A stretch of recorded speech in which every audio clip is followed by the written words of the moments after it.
అందరికీ నమస్కారం. Welcome to Bharatavarsha talks.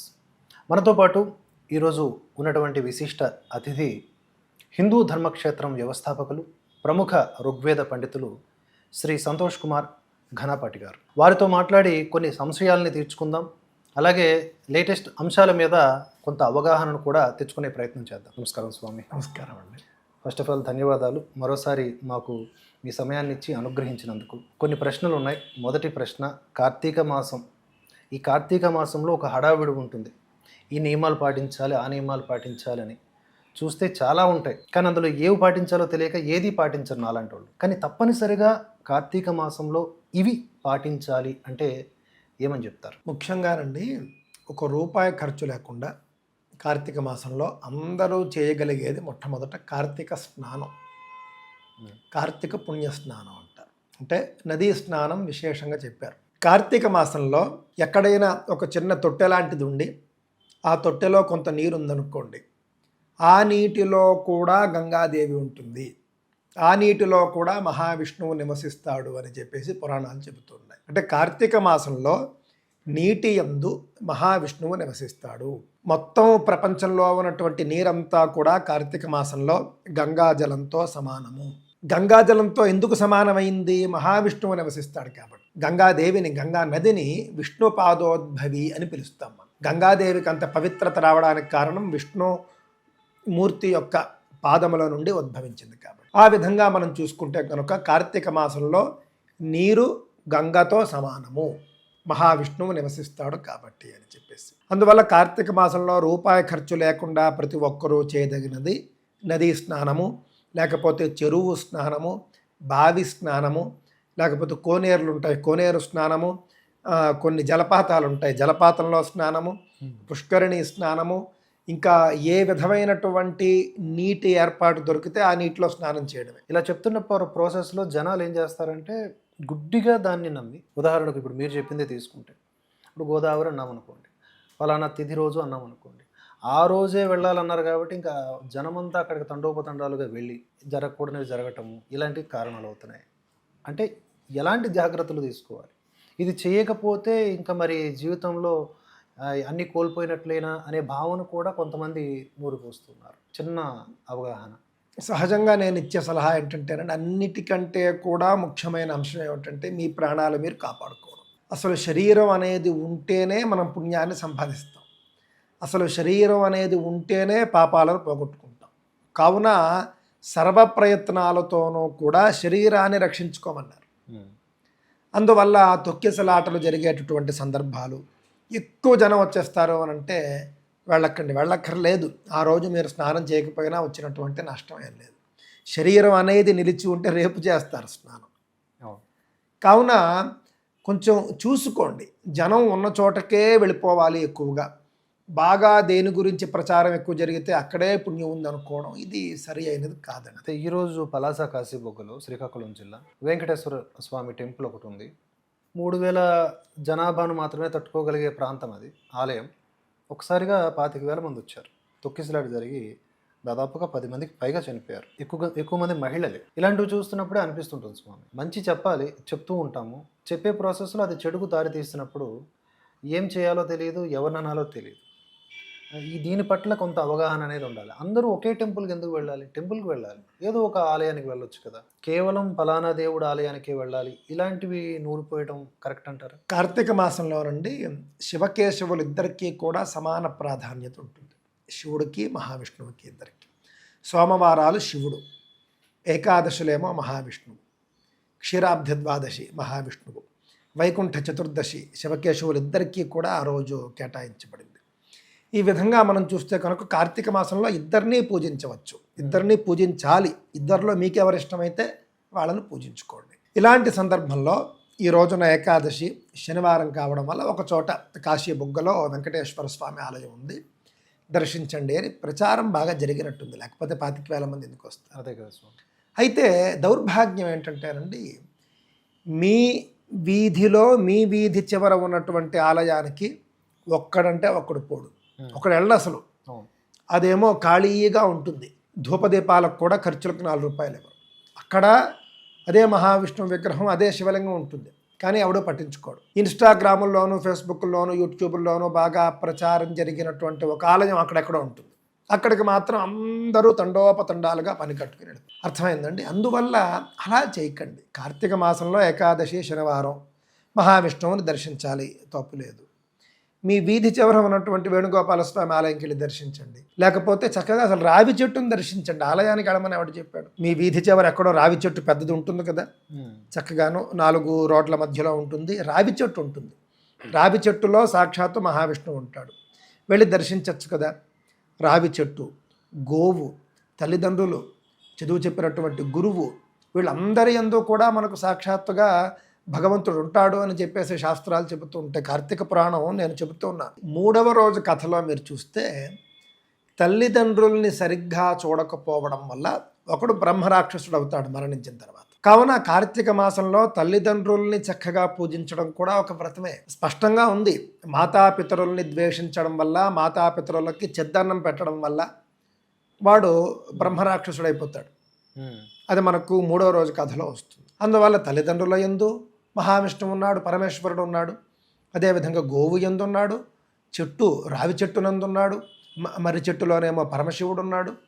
ఇవన్నీ కూడా మనకి కదిలాడేటటువంటి దైవస్వరూపాలు కదా. యతీశ్వరులు సన్యాసులు మనకు కనిపిస్తుంటారు. సాక్షాత్తు వాళ్ళు నారాయణ స్వరూపాలు. జైమిన భారతంలో మీరు చూస్తే మహావిష్ణువుకి 2 రూపాలు ఉంటాయి.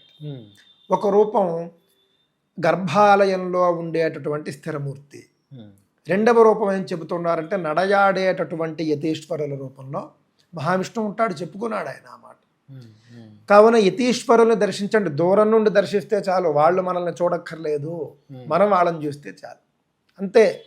దర్శనం యొక్క ఫలితం మీకు వచ్చేస్తుంది. ఈ విధంగా మనం పుణ్యాన్ని సంపాదించడానికి అనేక మార్గాలు ఉండగా ఇన్స్టాగ్రామ్లో బాగా వైరల్ అయినటువంటి ఒక ఆలయానికి అందరూ పని కట్టుకుని వెళ్ళడం, దానివల్లనే ఇలాంటి దుర్ఘటనలు జరుగుతూ వచ్చాయి. ఒక చోటికి చేరుకోవడానికి అనేక దారులు ఉన్నప్పటికీ కూడా ఒకే దారిలో వెళ్ళడం అనేది మూర్ఖత్వం. అంతే కదండి. మరి ఇప్పుడు కార్తీక మాసం అనే సబ్జెక్ట్ తీసుకొచ్చారు కాబట్టి దాన్ని చాలా వరకు కొంతమంది ఘాటుగా విమర్శిస్తూ ఉంటారు.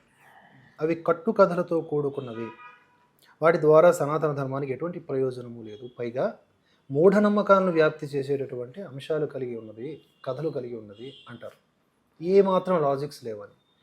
సో దీనిపైన మీరేమంటారు? కార్తీక పురాణం అని ఒక పుస్తకం గత అనేక దశాబ్దాలుగా ప్రాచుర్యంలో ఉందండి. అవును. నిజానికి కార్తీక మాహాత్మ్యం అనాలి, కార్తీక పురాణం అనకూడదు. లోకంలో ప్రచారంలో ఉంది కాబట్టి మనం కూడా అప్పుడప్పుడు ఆ పదాన్ని వాడతాము. ఎందుకంటే 18 మహాపురాణాల్లో కానీ 18 ఉపపురాణాల్లో కానీ కార్తీక పురాణం అని ఉండదు సపరేట్గా. మీకు కార్తీక మాహాత్మ్యం ఉంటుంది. స్కాంద పురాణంలో కొన్ని మీకు అధ్యాయాలు కార్తీక మాహాత్మ్యంగా చెప్పబడ్డాయి. ఒక పుస్తకం అంతా కార్తీక మాహాత్మ్యం అని ఉంటుంది వైష్ణవ ఖండంలో. పద్మపురాణంలో కూడా మీరు చూస్తే ఉత్తరఖండం అనుకుంటాను, ఉత్తరఖండంలో కార్తీక మాహాత్మ్యం అని ఉంటుంది. ఆ విధంగా 2 మహాపురాణాల్లో అంతర్గతంగా కార్తీక మాహాత్మ్యం అని ఉంటుంది. దానిని తరువాత రోజుల్లో కార్తీక పురాణం అన్నారు. తప్పేం లేదు. అంటే కార్తీక మాసంలో వినవలసినటువంటి పురాణ కథలు అని అక్కడ అర్థం. ఎందుకంటే కార్తీక మాసంలో పురాణ శ్రవణానికి విశేషమైనటువంటి ఫలం ఉంది. అందువల్ల కార్తీక పురాణం అనడంలో కూడా తప్పు లేదు. కొంతమంది తెలియక అసలు కార్తీక పురాణమే కట్టుకథ, కార్తీక పురాణం అనేటటువంటిది వీళ్ళు రాసుకున్నది వాళ్ళు రాసుకుంది. మీకు కార్తీక మాహాత్మ్యం మీకు అంత ద్రోహం చేసేట్టుగా ఎక్కడుందండి? నేను ఇందాక మీకు చెప్పాను, మాతాపితరుల్ని ద్వేషించడం వల్ల బ్రహ్మరాక్షసుడై జన్మిస్తాడు. ఇది మీకు కార్తీక మాహాత్మ్యంలో ఉంది. ఇది లోకానికి ఉపయోగపడేదా కాదా? అందులో భాగంగా కొన్ని వ్రత కథలు అనేవి బయలుదేరాయి. వ్రత కథలు అని అంటేనండి, మనలాగా కొంతకాలం క్రితం ఈ పూజలు ఈ వ్రతాలు చేసి పుణ్యాన్ని పొందినటువంటి వాళ్ళ కథలు అంతే. ఆ వ్రత కథలో ఉన్నటువంటి ప్రతి వాళ్ళు మహాత్ములో దేవుళ్ళో కాదు, సామాన్య మానవులు. వాళ్ళ కథలు అలాగే ఉంటాయి. మన కథ ఎంత సాదాసీదాగా ఉంటుందో వ్రత కథల్లో ఉండేటటువంటి మనుష్యుల కథలు అంతే సాదాసీదాగా ఉంటాయి. వీళ్ళు తప్పుడు కథలు అని ఎందుకు చెప్తారంటే, నేను చూసినంతలో మొత్తం కార్తీక మహాత్మ్యంలో 2 కథలు కొంచెం వివాదాస్పదంగా కనిపిస్తాయి. అందులో మొట్టమొదటిది అందరికీ తెలిసింది అజామీళోపాఖ్యానం, అజామీళుడు కథ. అజామీళుడు అన్ని పాపాలు చేసి మరణించేటప్పుడు నారాయణ అన్న వెంటనే వైకుంఠం నుండి విమానం వచ్చేస్తుంది, వైకుంఠానికి వెళ్ళిపోతాడు. ఇది ఎక్కడ విడ్డూరం, ఇది బాగోలేదని చాలామంది. నేనంటాను, మరణించే సమయంలో నారాయణ అని అనగలిగాడు అని అంటే జీవితంలో ఎన్నిసార్లు నారాయణ అని ఉంటాడు. కొడుక్కి నారాయణ అనే పేరు పెట్టుకున్నాడు అని అంటే నారాయణుడి మీద భక్తి ఉంటేనే కదా పెట్టుకుంటాడు. ఆ విధంగా నారాయణుడి యందు భక్తి ఉంది, నారాయణుడి పేరు పెట్టుకున్నాడు. మరణించే సమయంలో కొడుకైనటువంటి నారాయణుడు గుర్తొచ్చాడు, నారాయణ అనేటటువంటి పేరు గుర్తొచ్చింది అని అంటే జీవితంలో ఎన్నిసార్లు నారాయణ నారాయణ అని చెప్పి పిలుచుంటాడు. అజామీళోపాఖ్యానంలో మీరు చూస్తే కొడుకు అంటే చాలా ప్రేమ, ఎక్కడికి వెళితే అక్కడికి తీసుకెళ్లేవాడు, ఎల్లప్పుడూ కొడుకుతోనే గడిపేవాడు అని ఉంటుంది. కావున నారాయణ నారాయణ అని చెప్పి రోజుకు 100 సార్లు పిలిచేవాడు మన లెక్క ప్రకారం. ఎందుకంటే మన పిల్లల్ని మనం ఇంట్లో ఉంటే ఎన్నిసార్లు పిలుస్తాం. నేటి రోజుల్లో దౌర్భాగ్యం, పేర్లు పెట్టుకుంటారు. సత్యనారాయణ అని చెప్పి ఏర్పడతారు. ఏమని పిలుస్తారు? సత్తి అని పిలుస్తారు, సత్యం అని పిలుస్తారు. నారాయణ అని పేరు పెట్టుకుంటారు. ఏమని పిలుస్తారు? నాని, నారి, ఈ విధంగా పిలుచుకుంటారు. నీకు పెట్టుకున్నటువంటి భగవన్నామాన్ని సంపూర్ణంగా ఉచ్చరించేటటువంటి పుణ్య సౌభాగ్యమే నీకు లేదు. కర్మ, నీ కర్మ అలా కలిపేది. కానీ పాపం అజామీళుడు మహావిష్ణువు యందు భక్తితో ఆయన పేరు కొడుకు పెట్టుకున్నాడు. పెట్టుకున్న పేరును పిలిచిన ప్రతిసారి పూర్తిగానే పిలిచాడు. కొన్ని లక్షల సార్లు జపం అయిపోయి ఉంటుంది జీవితంలో, కొన్ని కోట్ల సార్లు కూడా అయిపోయి ఉంటుంది, తెలియదు మనకి. ఆ విధంగా కొన్ని లక్షల కోట్ల సార్లు నారాయణ నారాయణ నారాయణ అన్నాడు కాబట్టే మహావిష్ణువు కూడా అనుగ్రహించి మరణ సమయంలో కూడా గుర్తొచ్చేట్టుగా చేశాడు ఆయన. అప్పుడు ఆయన నారాయణ అన్నాడు. వైకుంఠం నుండి దూతలు వచ్చారు, విమానం వచ్చింది. మనకేంటి బాధ? ఆయన చేసినటువంటి పాపాలకి యమదూతల్ని దర్శించాడు చివరిలో. అసలు పాపాలకి శిక్ష లేదంటారు. మరణ సమయంలో తెలుస్తుంది, అందరికీ తెలియదు. మరణించే ముందు నేను శరీరాన్ని వదిలిపెట్టేస్తున్నాను అని అన్నప్పుడు భయంకరాకారులైనటువంటి యమదూతలు అతన్ని తీసుకెళ్ళిపోవడానికి వచ్చినటువంటి వాళ్ళని దర్శించినప్పుడు ఉండేటటువంటి ఆ యొక్క ఫీల్, భయం, అదే ఘోరమైనటువంటి శిక్ష. ఆ శిక్ష తర్వాతే వైకుంఠంకి వెళ్ళాడు ఆయన. ఆయన చేసిన పాపానికి ఆ శిక్ష అయింది. పాపం కొన్ని లక్షల సార్లు కోట్ల సార్లు నారాయణ అన్నందుకు వైకుంఠానికి వెళ్ళాడు పాపం. మనమేమో అసలు దేవుడి పేర్లే పెట్టం. గూగుల్లో వెతుక్కుని రకరకాల జిహాదుల్లో భాగంగా నేమ్ జిహాద్ కూడా ఉందని నేను నమ్ముతాను. కొన్ని ఉర్దూ పేర్లు తీసుకుని వచ్చి కొంతమంది వెబ్సైట్లలో ఈ పిల్లల పేర్లలో అది ఫలానా దేవుడి పేరు, ఫలానా ఈ పేరు అని చెప్పేసి అర్థం రాసేస్తే మన వాళ్ళు హిందువులు తెలియక సొహైల్, సోహాన్ లాంటి పేర్లు పెట్టేస్తూ ఉంటారు. చక్కగా ఒక భగవంతుడి పేరు పెట్టేటటువంటి భాగ్యం నీకు లేదు, నీ కర్మ అలా కాలిపోయింది. సోహైళ్ళు సోహాన్లు పెట్టుకుంటున్నావు నువ్వు. మళ్ళీ వాటికి అర్థం చెప్పమని నా దగ్గరికి వచ్చి అడుగుతూ ఉంటారు. అలా ఏం చేయలేదే పాపం అజామీళుడు నారాయణ అని పూర్తిగా పెట్టుకున్నాడు. పెట్టుకున్న పేరును కొన్ని లక్షల సార్లు పిలుచుకున్నాడు. సుబ్బలక్ష్మి అని పేరు పెట్టుకుంటారు. సుబ్బు అనో లచ్చు అనో పిలుస్తారు. సుబ్రహ్మణ్యం అని చెప్పి పేరు పెట్టుకుంటారు. సుబ్బు అని పిలుస్తారు. సుబ్బి అని అంటారు. సుబ్బిగాడు అని కూడా అంటారు. ఈ విధంగా అసలు పెట్టినటువంటి దేవుడి పేరును నువ్వు అసలు పిలిచే యోగ్యత నీకు లేదు. నువ్వు ప్రశ్నిస్తావా అనేది నా అభిప్రాయం. ప్రశ్నించవచ్చు, కాకపోతే సమాధానం కూడా వినే ఓపిక ఉండాలి. ప్రశ్నించి వెళ్ళిపోకూడదు కదా, సమాధానం వినాలి కదా. ఆ విధంగా చూసినప్పుడు అజామీళోపాఖ్యానంలో అంతరార్థాలు చాలా ఉన్నాయి. నా ఛానల్లో కూడా నేను చెప్పాను, ఇంకా చూడని వాళ్ళు తప్పక చూడండి. ఇంకొక సందర్భంలోనేమో ఒక బ్రాహ్మణుడు, బ్రాహ్మణ పత్ని, రాజకుమారుడు. ఈ బ్రాహ్మణ పత్ని భర్తను విడిచిపెట్టి రాజకుమారుడితో బాగా ఎల్లప్పుడూ అంతఃపురంలోనే కలుస్తూ ఉండడం. చివరికి ఒక కార్తీక పౌర్ణమి నాడు, సోమవారం నాడు రాత్రి శివాలయంలో వాళ్ళిద్దరూ కలిసేటటువంటి సందర్భంలోనే వాళ్ళు శృంగారం కోసమని దీపారాధన చేయడం.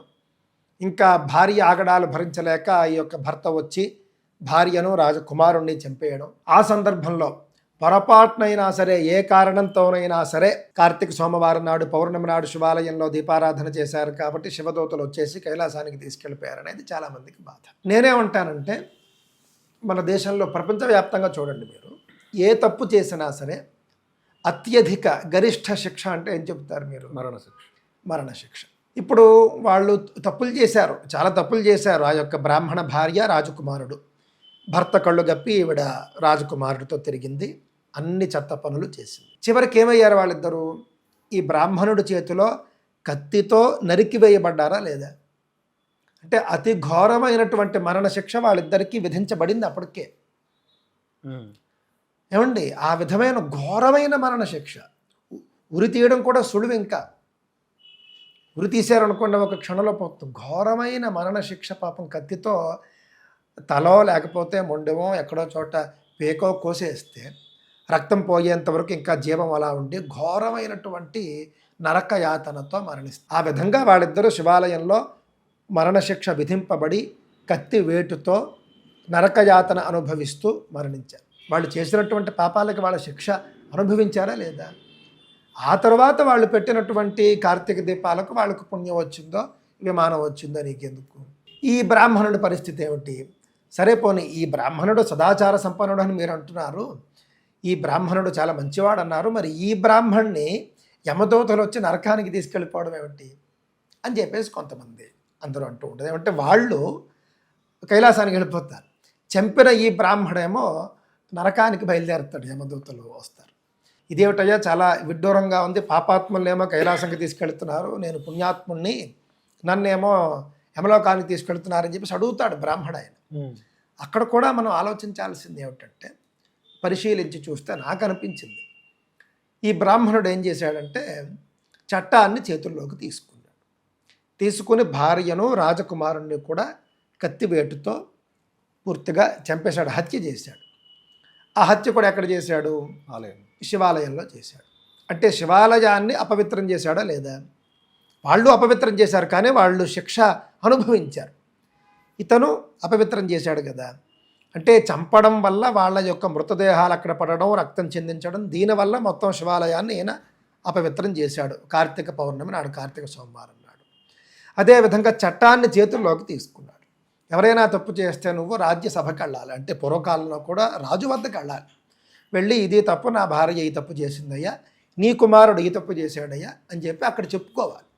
రాజు ఏ శిక్ష విధిస్తే ఆ శిక్షని ఈయన యాక్సెప్ట్ చేయాలి. అప్పుడు వాళ్ళిద్దరికీ రాజు శిక్షిస్తాడు. రాజు శిక్షిస్తే రాజుకు పాపం ఉండదు, అది రాజధర్మం. కానీ రాజు శిక్షించకుండా ఇతను ఎవడు చట్టాన్ని చేతుల్లోకి తీసుకోమన్నాడు. చట్టాన్ని చేతుల్లోకి తీసుకున్నాడు కాబట్టి, శివాలయాన్ని అపవిత్రం చేశాడు కాబట్టి ఇతడికి పాపం తగిలింది. ఆ పాపం కూడా కొంతసేపు, ఎందుకంటే నరకానికి బయలుదేరాడంతే, నరకానికి వెళ్ళలే. అంతలో మళ్ళీ వాళ్ళిద్దరూ కూడా ఇప్పుడు వైకుంఠానికి వెళ్ళిపోతున్నటువంటి రాజకుమారుడు, ఇతని భార్య, వీళ్ళిద్దరూ కూడా పుణ్యాన్ని కొంత ధారపోస్తారు. వెంటనే ఇతను మళ్ళీ యమ మార్గం నుండి వైకుంఠ మార్గానికి షిఫ్ట్ అయిపోతాడు. ఓకే, అందులో ఉంటుంది కథలో, అందులో ఉంటుంది. అంటే వాళ్ళు పుణ్యాన్ని ధారపోస్తారు. అయ్యో పాపం ఆయన నరకానికి వెళ్ళిపోతున్నాడా, మేము కొంచెం పుణ్యం ఇస్తాం అంటారు వాళ్ళు. వాళ్ళు ఆ విధంగా వాళ్ళని చంపినటువంటి వాళ్ళ మీద జాలి పడగలిగారు అని అంటే జాలి, దయా, కరుణ వాళ్ళలో ఉన్నాయి కదా, ఆ రాజకుమారుల్లో ఉంది కదా, ఆవిడలో ఉంది కదా. ఈ విధంగా చెప్పని కోణాలు చాలా ఉంటాయి. జాలి ఉంది, దయ ఉంది, కరుణ ఉంది. ఘోరమైన మరణ శిక్షను వాళ్ళు ఎదుర్కొన్నారు పాపం. ఆ తర్వాత వాళ్ళు పెట్టినటువంటి దీపఫలంగా వాళ్ళు వైకుంఠానికో కైలాసానికో వాళ్ళు వెళ్ళారు. పాపానికి తగిన శిక్ష, పుణ్యానికి తగిన ఫలం, అంతే. ఈ రెండు మిక్సప్ అవ్వవు, అనుభవించాల్సి. దేనికదే కదండి. అజామీలుడు కూడా యమదూతల్ని దర్శించాడని చెబుతున్నాం కదా. యమదూతలు సినిమాల్లో చూపించే దానికంటే ఘోరంగా ఉంటారు. వాళ్ళని చూస్తేనే వణికిపోతాడు చిట్ట చివరి క్షణంలో మానవుడు. మనకి పురాణాల్లో వ్రాయబడి ఉంది. వాళ్ళని దర్శించాడు ఈయన.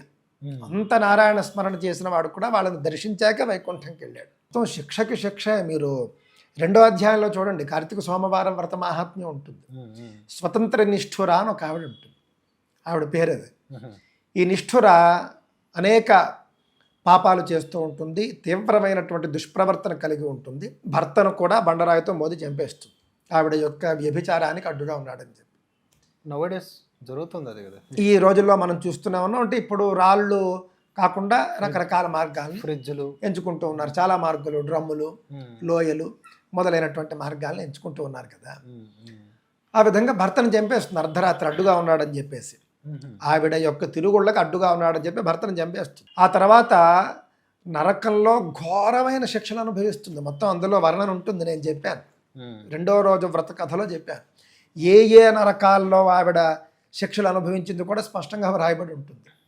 కుంభీపాకం, సరసలా కాగే నూనెలో వేయించారా, వేడివేడి సీసాన్ని చెవుల్లో పోసారా, తలక్రిందులుగా వేలాడదీసి కొరడాలతో కొడుతూనే ఉన్నారా, బండరాయితో తల బాదుతూనే ఉన్నారా, అన్ని శిక్షలు పాపం అనుభవిస్తుంది ఆవిడ. అనుభవించి కూడా నరకంలో ఘోరమైన శిక్షలు అనుభవించేస్తుంది, చాలదు. 15 జన్మలు భూలోకంలో మళ్ళీ చెత్త జన్మలన్నీ ఎత్తుతుంది. 15వ జన్మలో కుక్క జన్మ ఎత్తి, ఆ కుక్క జన్మలో కూడా ఎవడో అన్నం పెట్టడు. పాపం ఎక్కడికైనా వెళ్తే చీచి అని తరివేస్తూ ఉంటారు. చివరికి కార్తీక సోమవారం నాడు ఒక బ్రాహ్మణుడు ఒక ఆయన వాళ్ళు పూర్తి ఉపవాసం ఉండి నక్తం చేసుకుంటూ ఉంటే ఆయన భోజనానికి ముందు నక్షత్ర దర్శనం చేసి బలి అని పెడతారు. భూత బలి. బలి అంటే ఏం లేదు ఆహారం, భూతం అంటే జీవి. జీవులకు పట్టాల్సిన ఆహారం కొంత పెడితే ఆ ఆహారాన్ని ఈ కుక్క తింటుంది. వెంటనే పూర్వజన్మ స్మృతి రావడం, నన్ను ఉద్ధరించండి అని చెప్పేసి ఆ విప్రుణ్ణి కోరడం, ఆయన కార్తీక సోమవారం వ్రత ఫలాన్ని ఈ కుక్కకి ధారపోయడం, అప్పుడు ఉత్తమ లోకాలకి వెళ్ళడం అనేది జరుగుతుంది. ఇదేమో డైరెక్ట్గా అయిపోలే. పాపం ఎన్ని నరక బాధలు అనుభవించింది, ఎన్ని నీచ జన్మలు ఎత్తింది. మనం చెప్పడానికి ఒక నిమిషంగానే అది అనుభవించింది 15 జన్మలు. చాలా మామూలు విషయం కాదు. ఎక్కడా కూడా శిక్ష లేకుండా డైరెక్ట్గా వెళ్ళిపోవడం అనేది లేదు. ఏమీ లేకుండా చివరి క్షణంలో నారాయణాన్ని ఎలా వచ్చేస్తుంది నోట్లో, జీవితాంతం అలవాటు ఉంటేనే వస్తుంది. ఈ విధంగా అనేక రహస్యాలు, అనేక అంశాలు ఇందులో ఉన్నాయి. ఇవన్నీ కూడా నేను క్రోడీకరించి నేను కార్తీక మహాత్మ్యం రాస్తున్నానండి. ఈ సంవత్సరమే రావాల్సింది. అసలు పుస్తక రచన అయితే పూర్తయింది దాదాపుగా. ఇంకా అనేక జోడించాల్సినవి జోడించి, అపోహలు చాలా ఉన్నాయి. కార్తీక మాసంలో ఉసిరికాయ తినకూడదు అనేది ఒక అపోహ. అనేక పాత కార్తీక పురాణం పుస్తకాల్లో కూడా కార్తీక మాసం మొత్తం తినకూడనటువంటి దాంట్లో ఉసిరికాయ ఉంటుంది. అసలు తీవ్రమైనటువంటి అపార్థం అది. కార్తీక మాసంలో ఉసిరికాయ తింటే నరో నారాయణో భవేతను, అంటే ఉసిరికాయ తినాలి, కార్తీక మాసంలో ఉసిరికాయ తింటే విశేషమైనటువంటి పుణ్యం అని. కావున ఈ విధంగా అనేక మూఢనమ్మకాలు, అనేక అపార్థాలు ఇవన్నీ కూడా కార్తీక పురాణంలోనూ కార్తీక కథల్లోనూ చేరిపోయాయి. వీటన్నిటినీ కూడా సమగ్రంగా విశ్లేషిస్తూ వచ్చే సంవత్సరం చక్కగా మనది సంపూర్ణ కార్తీక మహాత్మ్యం రాబోతూ ఉన్నది. ఎవరూ కూడా ఆక్షేపించే విధంగా ఉండదు. అన్ని కథల్ని అన్నింటినీ కూడా ఇది లేదు ఇది లేదు ఇది లేదు అని చెప్పేసి కొట్టేస్తూ కొట్టి పారవేస్తూ పోతే కనుక ఇంకేం మిగులుతుందండి సనాతన ధర్మంలో. ఎన్ని అద్భుతాలు చెప్పారు. కార్తీక మాసంలో స్వెట్టర్లు దానం చేస్తే అద్భుతమైన ఫలం, రగ్గులు దానం చేస్తే అద్భుతమైన ఫలం, కప్పుకునే దుప్పట్లు దానం చేస్తే అద్భుతమైన ఫలం, శాలువాలు దానం చేస్తే అద్భుతమైన ఫలం, అన్నదానం అద్భుతం, నీటి దానం అద్భుతం. ఈ విధంగా పళ్ళు కూడా దానాలు చేయొచ్చు. ఇలాగా కార్తీక మాసాన్ని మనం ఉపయోగించుకుని విశేషమైనటువంటి పుణ్యాన్ని సంపాదించే ప్రయత్నం చేయవచ్చు. అసలు ఇంతకాలము కూడా జనంలో కార్తీక మాసం అనేటటువంటిది ఇంకా నిలిచి ఉంది అని అంటే కనుక ఈ కార్తీక పురాణమే కారణం. కార్తీక పురాణం లేకపోయింటే కార్తీక మహాత్మ్యాన్ని, కార్తీక మాసాన్ని జనం మరచిపోయేవారు. దృష్టిలో పెట్టుకోండి. అయితే స్వామి కొంచెం వెనక్కి వెళ్తే ఇంతకుముందు మీరు చెప్పినటువంటి వన్ ఆఫ్ ది స్టోరీ, బ్రాహ్మణుడు, రాజకుమారుడు, బ్రాహ్మణ పత్ని. ఈ స్టోరీలో బ్రాహ్మణుడు వారిద్దరిని నరికేస్తాడు, చంపేస్తాడు.